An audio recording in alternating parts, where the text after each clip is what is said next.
Ouais, salut à tous, c'est Sturi. Avant de se lancer pleinement dans le SmackDown recap de la semaine, une fois n'est pas coutume, l'actualité autour du monde du catch a été particulièrement fournie. Vous n'êtes peut-être pas sans savoir que jeudi, nous avons appris avec stupeur le licenciement de Jeff Hardy par la WWE. Une décision certainement en lien avec les événements qui se sont déroulés lors du live event de la semaine passée. Je prendrai le temps de développer tout ça en fin de vidéo, je vous apporterai également mon avis sur la situation. Je pense qu'il était important de prendre un peu de recul autour d'un sujet assez discuté, et j'en profiterai aussi pour vous parler des situations contractuelles de Johnny Gargano et de Kyle O'Reilly qui, voilà, officiellement sont free agent. Voilà, ça c'est officiel, il n'y a pas de clause, ils peuvent aller faire un catch avec les copains dès ce week-end, on en reparlera là aussi en toute fin de vidéo. Mais toujours, avant de parler de SmackDown, Ring of Honor ce week-end, dernier événement de la compagnie, Final Battle. On sait que la décision a été dure, elle a été réfléchie, c'est un dommage collatéral de la pandémie, Ring of Honor va malheureusement fermer en 2022. Tous les catcheurs de la compagnie vont être libérés de leur contrat, mais ce week-end était peut-être la dernière occasion de rendre un vibrant hommage à la compagnie qui a révélé des Tyler Black, Seth Rollins, CM Punk, Bryan Danielson, notamment dans un main event qui était censé opposer le champion du monde actuel de Ring of Honor, Bandido, à Jonathan Gresham. Malheureusement, on a découvert que Bandido a été testé positif au Covid, il va être remplacé par Jay Lethal qui a été prêté par All Elite Wrestling. D'ailleurs, Tony Khan a indiqué faire son possible pour venir en aide à Ring of Honor pour que ce dernier événement soit aussi chouette que possible. Cela dit, le championnat n'a pas été rendu vacant, donc Jonathan Gresham et Jay Lethal vont rendre, tu vois, un dernier hommage à Ring of Honor, mais on peut s'attendre à ce qu'il y ait de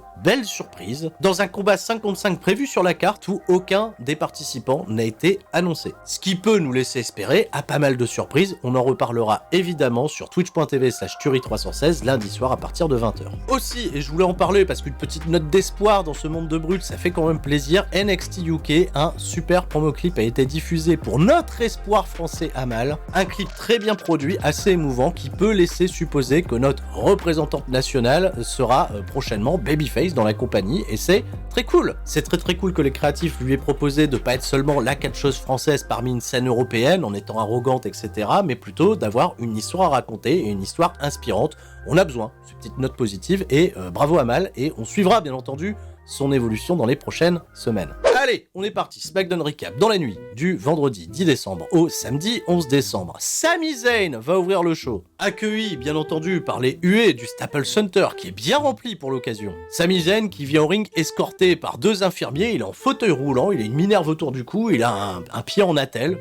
Il s'est pas fait attaquer au pied, d'ailleurs on nous remontre, bien entendu, les assauts de Brock Lesnar, de Roman Reigns, avec la chance au championnat universel de Sami Zayn qui a totalement été gâché. Mais où il s'est pété le pied? Ça c'est une question, c'est une énigme. Sami Zayn annonce au public qu'il est certainement l'un des catcheurs les plus courageux du game, parce qu'il a quand même fallu que ça soit les deux plus grosses stars de la compagnie qui s'associent, tu vois, pour lui casser la gueule, et l'empêche d'accéder à la récompense suprême, à savoir devenir champion universel, alors que bon, voilà, Sami Zayn il méritait. Alors il va porter plainte, voilà, il porte plainte contre Sonya Deville, contre Adam Pearce, contre Brock Lesnar, contre Roman Reigns, contre absolument tout le monde, surtout l'arbitre. Voilà, l'arbitre qui a pas vérifié son état de santé avant de sonner la cloche, bah lui aussi on porte plainte, je l'avais dit la semaine dernière, on porte plainte. Alors si Sami Zayn veut avoir recours à la justice, on amène au ring monsieur Paul Heyman, celui qu'on a connu il fut un temps comme l'avocat de Brock Lesnar. Une situation qui amuse évidemment Paul Heyman, qui va d'ailleurs s'adresser à Sami Zayn en hébreu, quand on connaît les origines arabes de Sami Zayn, c'est un peu rigolo. Paul Heyman prend absolument pas au sérieux Sami Zayn, qui va d'ailleurs se lever de sa chaise, c'est un miracle, pour menacer Paul Heyman. Non, je vais vraiment aller jusqu'au bout, je vais porter plainte, tout ça, et là arrive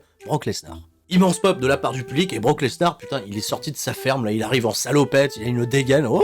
Et finalement, dans le ring, Sami Zayn, il se chie dessus, il est en fauteuil roulant, on peut pas lever le fauteuil roulant pour le mettre au-dessus de la troisième corde, vous allez faire tomber Sami. Paul Heyman, il se dit, je suis encore là au mauvais endroit, au mauvais moment, et Brock Lesnar, il va chercher une chaise, et la chaise, il la pose dans le ring pour, s'asseoir, et taper une petite discute avec son beau copain, Sami Zayn. Alors Sami, comment tu vas? Sami Zayn, il lui dit, évidemment, ça va mal. Ah ouais, t'as pas l'air bien dans ton assiette, tu ressens la douleur, là, sur une échelle de 1 à 10, t'es comment? Et Sami Zayn, il répond 10, évidemment, et il répond même 20 sur un point de vue émotionnel, parce qu'il pensait faire confiance à Brock Lesnar. Et Brock Lesnar, il va commencer à justifier auprès de Sami Zayn, il fait, écoute, en réalité, je t'ai rendu service. Je t'ai attaqué parce que je savais amplement que t'étais pas prêt pour affronter Roman Reigns. De ce fait, t'as été protégé dans ta défaite. T'es resté fort! Et Sami Zayn, il est convaincu. Mais oui, il a raison, Brock Lesnar, t'as fait ça pour m'aider. Bon, il est un peu dubitatif quand même, tu sais, il réfléchit, il fait, t'es sûr? Tu sais bien, on parle de Canadien à Canadien, on parle de mal alpha canadien à mal alpha canadien, t'es d'où? T'es de Montréal? Brock Lesnar, il commence à parler français. Well, je ne sais quoi, bébé. Oui, oui. Oui, oui. Oui, oui. Oui, oui. Oui, Brock Lesnar, oui, oui. Oui, vas-y, oui, oui. Oui, oui. Est-ce que c'est pas le meilleur Brock Lesnar qu'on ait jamais vu? Le mec, il se rend, tu vois, sympathique, et ça le rend, je pense, encore plus effrayant, surtout avec cette salopette. Et il essaye comme ça de rentrer dans la tête de Sami Zayn, il lui dit, tu sais quoi, t'as qu'à venir avec moi dans ma ferme, là, on ira ensemble, tu vois, chasser l'élan. Sami Zayn, il dit à Brock Lesnar, tu sais, mais je suis vegan. Il essaye de convaincre Brock Lesnar à devenir vegan, qu'est-ce qui se passe? Brock Lesnar, ça l'agace un peu, tu sais. Il se lève, il fait, bah vas-y, là, on vit la vie, là, on fait entre potes et tout. Et là, tu vois, cette situation, elle commence un peu à irriter Paul Heyman, qui prend le micro et qui dit, attends, qu'est-ce que j'ai loupé, là? C'est quoi ce Brock Lesnar, là? Brock Lesnar, moi, il aurait pas tenu 5 secondes là dans le ring avec Sami Zayn, il lui aura déjà cassé la gueule, fauteuil roulant, pas fauteuil roulant. Qu'est-ce que c'est que ce mec qui veut faire les copains canadiens? Là, il va faire sa routine, tu vois, en représentant Brock Lesnar, en parlant de Suplex City, tout ça, et il y a un déclic, tu vois, dans la tête de Brock Lesnar qui se passe à ce moment-là. Il casse la gueule à absolument tout le monde. Les infirmiers, ça dégage, ça attaque Sami Zayn sur son... J'étais triste parce que là, moi, j'aime bien les voir copains, Sami Zayn et Brock Lesnar. Paul Heyman, il a eu le temps de s'enfuir, mais il regarde quand même la scène avec un gros sourire, et ça laisse encore supposer à plus d'incertitude quant à sa loyauté. Ça tombe bien, Roman Reigns, il est pas là ce soir. Mais chouette segment, bonne ouverture, ils ont donné du temps pour ça, 17 minutes, et le nouveau Brock Lesnar est vraiment tripant. Évoqué brièvement, Roman Reigns, donc absent de cet épisode de SmackDown au Staples Center de Los Angeles, qui pour autant a accueilli pas mal de monde, pour un main event plutôt surprenant, annoncé, et ils vont nous répéter tout au long de la soirée, que ce soir, dans le main event, qui est la meilleure équipe de WWE puisque le New Day fera face aux Usos et à RK Bro. Ah ouais, Orton et Riddle, ils viennent de Raw comme ça, participer à un petit show de SmackDown. A savoir également qu'en Dark Match, Becky Lynch a participé à un Fatal 4-Way l'opposant à Sasha Banks, Charlotte Flair et Bianca Belair. On compense de ce fait l'absence de Roman Reigns alors que bon, il y a Brock Lesnar, il était cool Brock Lesnar, d'ailleurs on le retrouve tout de suite au micro de Caleb Braxton et il dit « Oh, j'ai rien à te dire, tu parleras à mon avocat, Paul Heyman. » Oh, on remet encore un peu plus de trouble. Dans le ring, on retrouve les Lotharios, Humberto et Angel Garza. Il est toujours là, mais attention, parce qu'ils vont affronter tout de suite Rick Boogs et Shinsuke Nakamura dans un match totalement anecdotique, puisque Rick Boogs, il a défoncé les Lotharios pendant la première minute de match. Et pour être anecdotique, c'est anecdotique, parce que Shinsuke Nakamura, apparemment blessé au niveau du poignet, a juste porté son coup de genou pour remporter la victoire et battre Humberto Carrillo 1-2-3. Voilà. Le push d'Angel Garza et d'Humberto Carrillo qui s'évapore, et c'est pour ça que je dis, il est là, Angel Garza, mais pour combien de temps? Parce que d'ici là, que Vince McMahon, ils se disent, il y avait un projet? Quel projet? Quel projet? Mais non, ils perdent, et là, c'est une défaite très humiliante. Le Chevalier Café backstage réunit certains de ses plus fidèles sujets, à savoir les mecs qui ont pas de programme. Les Viking Raiders, Mansour, Drew Gulak et Ricochet, pauvre Ricochet, pour assister au nouveau couronnement du Roi des Bois. Le Roi des Bois va avoir une nouvelle couronne qui lui a été directement fabriquée et expédiée par les licornes qui ont travaillé avec leurs petites pattes, leurs petits sabots, pour fabriquer une nouvelle couronne à Xavier Woods, une couronne gigantesque. Oyez, oyez, fidèle sujet du Roi des Bois, ce soir, dans le main event.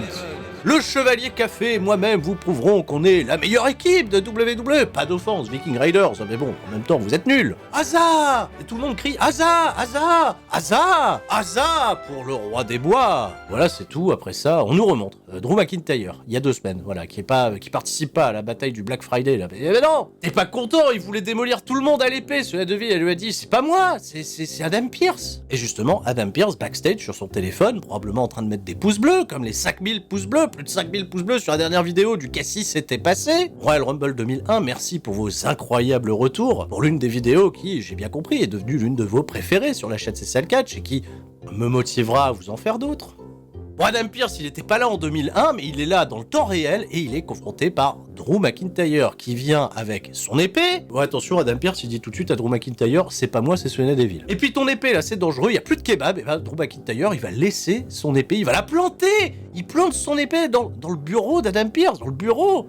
Un kebab de bureau. Parce que là, tout de suite, c'est l'heure pour lui d'aller au ring. Il va aller affronter Sheamus. Sheamus, gros momentum. Il a battu Cesaro la semaine dernière. D'ailleurs, il y a Cesaro qui regarde le match à la télévision. Pendant que Sheamus fait son entrée backstage, Sasha Banks, elle vient apporter son soutien à Toni Storm qui affrontera un peu plus tard Charlotte Flair. Le championnat n'est pas en jeu. C'est un contenders match. Et peut-être qu'on va revivre la même saga qu'avec Liv Morgan lundi dernier. McIntyre, il fait son entrée sans son épée parce qu'il l'a laissé dans le bureau d'Adam Pearce. D'ailleurs, on voit Adam Pearce qui est en train de retirer l'épée. Il essaye de retirer l'épée, on dirait Excalibur. Et McIntyre Alors Sheamus, qui se connaissent très bien, vont nous livrer une très très belle performance de plus de 7 minutes, enfin du catch à SmackDown. C'est très étonnant que Sheamus soit pas du tout accompagné par Ridge Holland. Et le projet Ridge Holland est déjà envolé, qu'est-ce qui se passe? Un match physique comme on pouvait s'y attendre, avec une victoire de Drew McIntyre et un Claymore Kick out of nowhere, ce qui fait que le momentum de Drew McIntyre continue de s'envoler vers les cieux, mais pour quoi faire? Mais on saura l'occuper ces prochaines semaines, puisque juste après sa victoire, on a un petit plan backstage sur Joyeux Copain et Joyeux Corbin qui, ils volent le bureau avec l'épée dedans, ils volent le...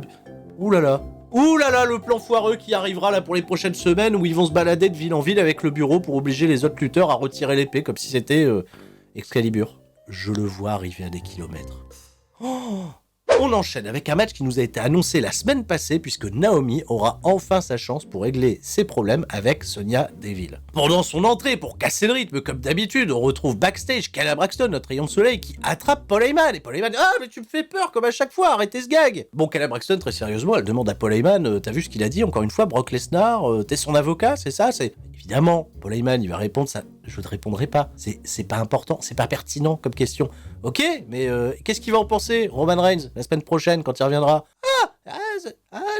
Paul Heyman dans la sauce. Naomi qui attend en ring pendant ce temps-là. On nous remonte, bien entendu, tout l'étendue de la storyline. Ça remonte à 4 mois, cette affaire. Ça a commencé il y a 4 mois, le programme. Naomi, Sonya, elle fait son entrée. Elle est en tenue pour catcher. Nouvelle musique, une tenue très Cravache Club. Naomi, elle l'attend de pied ferme, mais avant ça, Sonya Deville, elle va prendre le micro, elle va faire comme c'est une occasion spéciale. J'ai décidé qu'il y ait une spéciale enforcer autour du ring, à savoir Natalya. Ah ouais, Natalya qui est là. Et une timekeeper spéciale, Shayna Baszler. Shayna Baszler, elle est contente, elle a un petit chronomètre. Et Naomi, tu vois, elle se rend compte du traquenard, elle va tout de suite aller attaquer Natalya, Shayna Baszler, et finalement, il va pas y avoir de match. Baszler et Natalya qui forment visiblement une nouvelle équipe à la solde de Sonya Deville, elles vont entourer, elles vont encercler le ring façon Shield, mais c'est pas le Shield évidemment. Et là, Naomi, dans cette situation de 3 contre 1, elle va être sauvée. Par les débuts du protecteur, la musique, les effets spéciaux, Xayali, elle arrive, il y a des effets spéciaux, tu vois, quand elle fait le karaté, tu vois, elle fait...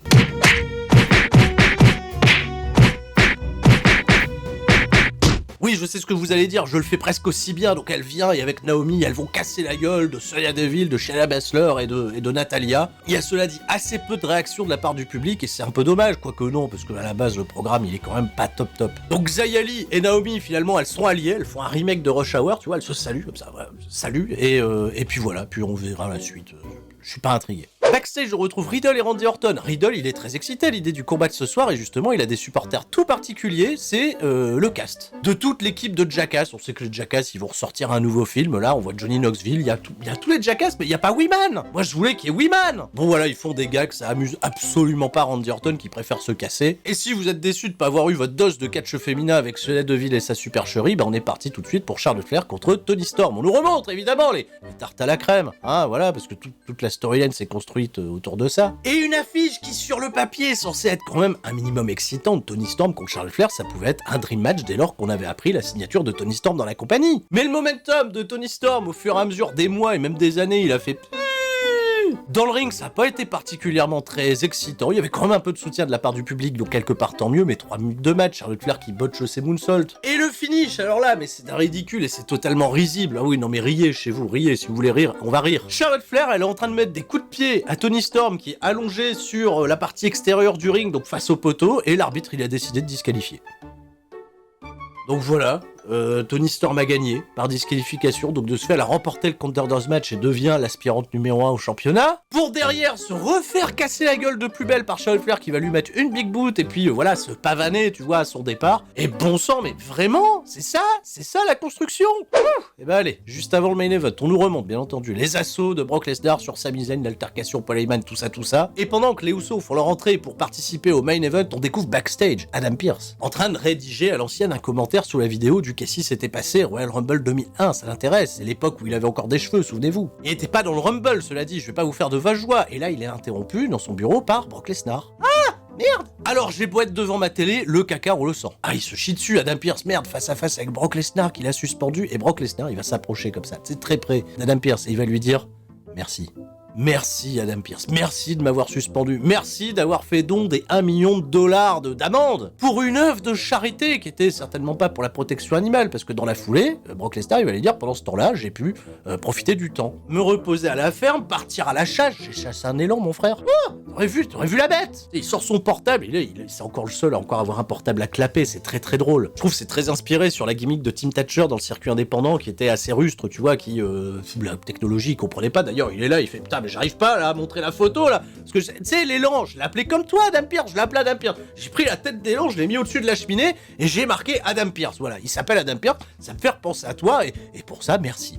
Bon le portable il arrive pas le portable à clapper, là il le casse et tout, parce que c'est Brock Lesnar, il a pas trop de patience, il est flippant et il dit merci à Adam Pearce et Adam Pearce il lui dit oui de rien Brock Lesnar il lui met une grande tape dans le dos et il est flippant.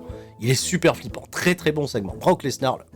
Bon, le match pour la meilleure équipe de tous les temps. 18 minutes de combat et mes aïeux, le star power de Randy Orton est hallucinant. Parce que la construction du match, elle est un peu classique, évidemment. C'est Riddle qui va prendre la hit pendant des années-lumière face aux Usos. Il va feinter des retours, etc. Au dernier moment, tu vois, au moment de faire le relais, les Usos, ils tirent la jambe de Randy Orton. Comme ça, il n'y a pas relais, on frustre le public. Et le public, il chante, il gueule, Randy, on veut Randy, Randy, donnez-nous Randy. Sauf que Randy, il peut jamais rentrer à un moment. Les Usos ils reprennent un tag parce que tu sais c'est les formules de tag où en effet c'est un triple sweat mais c'est que 2 à la fois, c'est toujours très con mais bref. C'est d'ailleurs si con que le New Day qui était l'équipe visiblement la moins populaire pour remporter puisqu'ils ont fait un sondage sur Twitter qui va gagner, le New Day ils étaient derniers. Randy il a fait son tag, il a massacré absolument tout le monde et je me suis dit c'est bien, il y a tellement de monde qu'on peut faire des séries de RKO en pagaille. Ben non, il a fait ses trademarks, il a fait gentiment un petit RKO sur un des frères Usos. Mais malheureusement, il s'est fait voler un tag et le New Day va remporter la victoire, battre les Usos. Parce que oui, techniquement parlant, c'était le New Day qui avait le plus besoin de cette victoire pour se consolider à être les aspirants numéro 1 au championnat des Usos. Bon, ils l'étaient déjà, mais ils prennent du momentum. Et l'épisode de SmackDown se termine là avec le rappel, bien entendu, de Roman Reigns qui va faire son retour. Bien entendu, Roman Reigns, après une semaine, la tribu est tout nu, il est de retour. Il nous expliquera, voilà, ses vacances sur les îles Samoan avec sa femme. Coucou ma femme, je suis à poil. La semaine prochaine, ils seront à Chicago. Ça, il pourra se permettre de faire une petite blagounette sur CM Punk, c'est l'occasion rêvée. Et ça clôture un épisode de SmackDown, comme je vous disais, assez décent, bien mieux que les précédents. Surtout parce que Brock Lesnar est incroyable, le catch qu'on a vu était pas si mauvais, surtout 2 matchs évidemment, mais toute la mid-card elle fait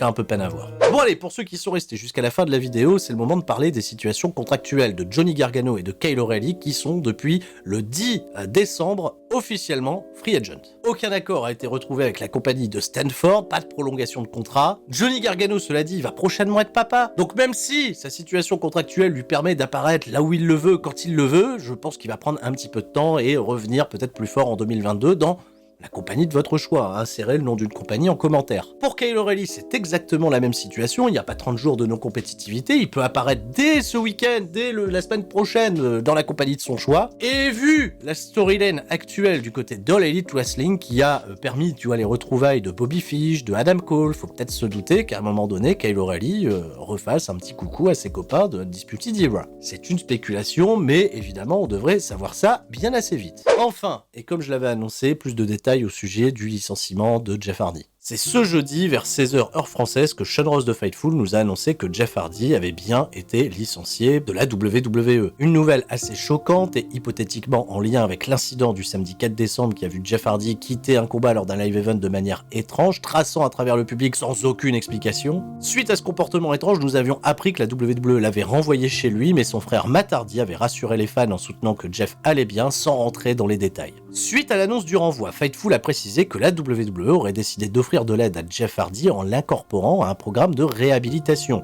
choix que Hardy aurait refusé. Il est, cela dit pour ma part, assez surprenant que WWE ait décidé de renvoyer Jeff Hardy et non pas de le suspendre, comme ce fut déjà le cas par le passé. Jeff Hardy a, on le sait, un passif assez lourd avec ses problèmes d'addiction, lui qui avait déjà été licencié en 2003, suspendu en 2008, relâché en 2009 pour finalement revenir en 2017, être suspendu de nouveau, etc. Et ce qui est très triste dans cette affaire, c'est que Jeff Hardy, qui avait récemment été invité par Stone Cold Steve Austin, s'était montré rassurant sur son état physique et mental, confiant qu'il trouvait une paix intérieure, pratiquant le yoga régulièrement. Il avait précisé que ce dernier run à la WWE était sacré pour lui et qu'il ne voulait pas le rater, sans quoi sa carrière serait probablement finie. Malheureusement, les vieux démons ont ressurgi. Si WWE ne peut aider le catcheur de 44 ans aux 28 années de carrière et aux multiples moments d'anthologie, nous ne pouvons que lui souhaiter de se soigner, de prendre du temps et d'obtenir la meilleure aide. Jeff Hardy a reçu beaucoup de soutien de la part de ses fans et d'autres catcheurs de WWE comme Big E, Damian Priest ou Mustafa Ali sur les réseaux sociaux. Le renvoi de Jeff Hardy implique une clause de non-compétitivité de 90 jours, ceci dit, et n'engageant que moi, je pense que la santé physique et mentale de Jeff doit désormais être une priorité sur sa carrière et que le temps des spéculations n'est pas le bienvenu en ce moment.